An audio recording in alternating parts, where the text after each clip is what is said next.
Hi friends, నేను మీ హరి. ఇదివరకు మన ఛానల్లో ప్రకృతి వ్యవసాయానికి సంబంధించిన కొన్ని వీడియోలు చేయడం జరిగింది.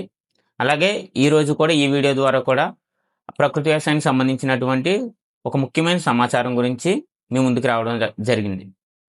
ఇందులో ముఖ్యమైన విషయం ఏంటంటే, మన రాష్ట్రంలోని ఆర్వైఎస్ఎస్ ఏపీసీఎన్ఎస్ సంస్థ వారు ప్రకృతి వ్యవసాయానికి సంబంధించి అనేక రకాల రిపోర్టులను ఇవ్వడం జరుగుతుంది.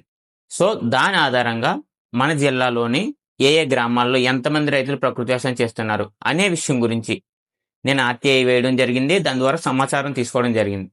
నేను తీసుకున్న సమాచారం ఆధారంగా మన జిల్లాలోని కొన్ని గ్రామాలను నేను సొంతంగా సందర్శించడం జరిగింది.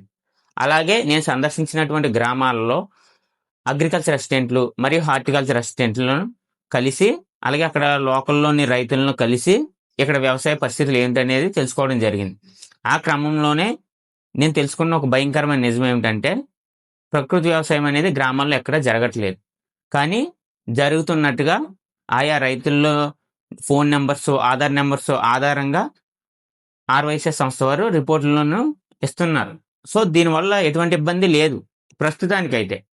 కానీ మన దేశ వ్యవసాయ పరిస్థితి ఎలా ఉంటుందంటే, వ్యవసాయానికి ఎంతో ముఖ్యమైనటువంటి ఎరువులు భారీ మొత్తంలో ఇతర దేశాల నుంచి దిగుమతి చేసుకోవాలి. దానికి చాలా ఎక్కువ మొత్తంలో ఖర్చు అవుతుంది. దీని దృష్ట్యా ప్రతి సంవత్సరం కూడా ఎరువులు ధరలు పెరిగిపోతూ ఉంటున్నాయి. అలాగే ఎరువుల కొరత కూడా ఏర్పడడం మీరు గమనించే ఉంటారు. ఇది ఇలాగే కొనసాగుతూ ఒకవేళ భవిష్యత్తులో ఎవరైతే ప్రకృతి వ్యవసాయం చేస్తున్నారో వాళ్ళకి ఎరువులతో అవసరం ఉండకపోవచ్చు. ఎందుకంటే ఉండదు. నిజంగా ప్రకృతి వ్యవసాయం చేసే రైతులు ఎవరు కూడా ఎరువులను ఉపయోగించరు. సో అలా చేయని వారికి ఎటువంటి ఇబ్బంది కలగదు. కానీ ప్రకృతి వ్యవసాయం అంటే ఏంటో తెలియకుండా, అసలు ప్రకృతి వ్యవసాయం ఎప్పుడు పాటించని రైతులు వాళ్ళు ప్రకృతి వ్యవసాయం చేస్తున్నట్టుగా పేర్లు నమోదు కావడం వల్ల రేపు భవిష్యత్తులో వీళ్ళ పేర్లు నమోదు అయ్యాయి కాబట్టి వీళ్ళకి ఎరువులు ఇవ్వడం కుదరదు అనే పరిస్థితి ఎదురైతే అప్పుడు ఆ రైతుల పరిస్థితి ఏమవుతుంది? అప్పుడు ఆ రైతుల ఎరువుల కోసం ఎక్కడికి వెళ్ళాలి?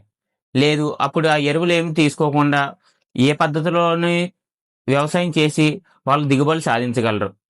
మన వ్యవసాయ విధానంలో ఎక్కువ కౌలు రైతులనే చూస్తాం. సో అటువంటి కౌలు రైతుల పరిస్థితి ఏమవుతుంది? దీని గురించి ఈ వీడియో చేయడం జరుగుతుంది. దీంట్లో ముఖ్యంగా నేను రాజనగరం మండలంలోని నరేంద్రపురం గ్రామంలో నేను మొట్టమొదటిగా సందర్శించడం జరిగింది. ఆర్టీఐ రిప్లై నేను వేసిన దానికి ఆర్వైఎస్ఎస్ ఏపీసీఎన్ఎఫ్ వాళ్ళు ఇచ్చిన రిపోర్ట్లో ఆ గ్రామంలో 449 మంది రైతులు ప్రకృతి వ్యవసాయం చేస్తున్నారు అని ఇచ్చారు.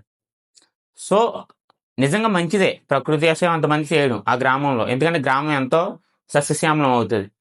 నేను ఆ రిపోర్ట్ ఆధారంగా ఆ గ్రామంలో పనిచేస్తున్నటువంటి విలేజ్ అగ్రికల్చర్ అసిస్టెంట్ ఆవిడని కలిసి ఆవిడ కూడా ఆర్టీఐ సమాచారం ఇమ్మని ఆర్టీఐ యాక్ట్ ద్వారా అడిగాను. ఆవిడ ఇచ్చిన సమాచారం ఏంటంటే, ఆ గ్రామంలో ఎవరో ప్రకృతి వ్యవసాయం చేయట్లేదు, గట్టిగా ఉంటే ఒక 3 రైతులు మాత్రం చేస్తున్నారు అని ఇచ్చారు. సో ఈ ఆర్వైఎస్ఎస్ ఇచ్చిన రిపోర్ట్కి అక్కడ అగ్రికల్చర్ అసిస్టెంట్ వారు ఇచ్చిన రిపోర్ట్కి చాలా భారీ వ్యత్యాసం ఉంది.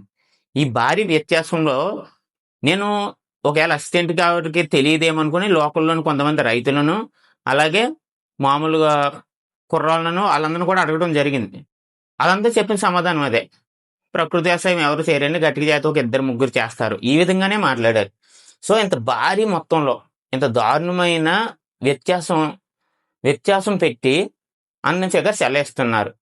వీళ్ళు మామూలుగా ఫిగర్స్ ఇవ్వడం వల్ల ఇబ్బంది లేదు, కానీ రైతుల పేర్లు, వాళ్ళ ఏ మహిళా సంఘాల్లో ఉన్నారు, వాళ్ళ ఫోన్ నెంబర్స్, వాళ్ళ ఆధార్ నెంబర్స్తో కూడా ఇస్తున్నారు. ఇప్పుడు ఈ పరిస్థితి ఎలా ఉంటుందంటే, భవిష్యత్తులో ప్రస్తుతానికి ఇప్పుడు కూడా మనం ఎక్కడ ఎరువులు కొంటున్నా మన ఆధార్ కార్డును ఖచ్చితంగా అడుగుతున్నారు.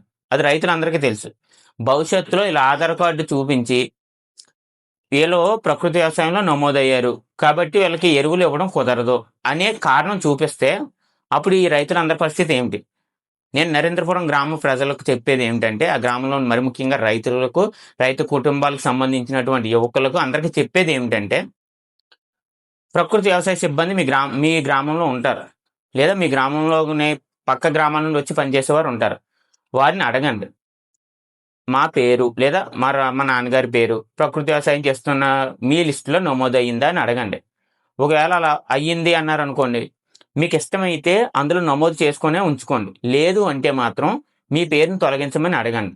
ఒకవేళ అలా చేయలేని పక్షంలో చట్టపరంగా మీ అనుమతి లేకుండా మీ పేరుని అలా నమోదు చేసినందుకు చట్టపరంగా వారి మీద ఏ చర్యలు తీసుకోవాలనుకున్నా సరే మీరు తీసుకోండి. ఒకవేళ అలాంటి చర్యలు తీసుకోవడానికి మీకు అవగాహన లేకపోతే మా కటార్9 మీడియాని సంప్రదించండి. మేము సహకరిస్తాం. అలాగే మొట్టమొదటిగా మీ విలేజ్ అగ్రికల్చర్ అసిస్టెంట్ వారిని కలవండి. లేదా ఫోన్‌లోనే కాంటాక్ట్ చేయండి. వాళ్ళ దగ్గర ప్రకృతి వ్యవసాయ సిబ్బంది యొక్క నంబర్స్ అన్నీ ఉంటాయి.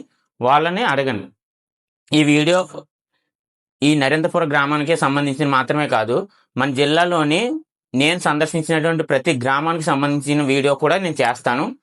అలాగే ప్రకృతి వ్యవసాయం గురించి ఈ ఆర్వైఎస్ఎస్ ఏపీసీఎన్ఎఫ్ వారు ఇస్తున్న లిస్టు లేదా నమోదు చేస్తున్న పేర్ల గురించి ఎందుకు ఇంత ప్రామాణికంగా పట్టించుకోవాలి అనే విషయం గురించి నేను తర్వాత వీడియోలో చెప్తాను.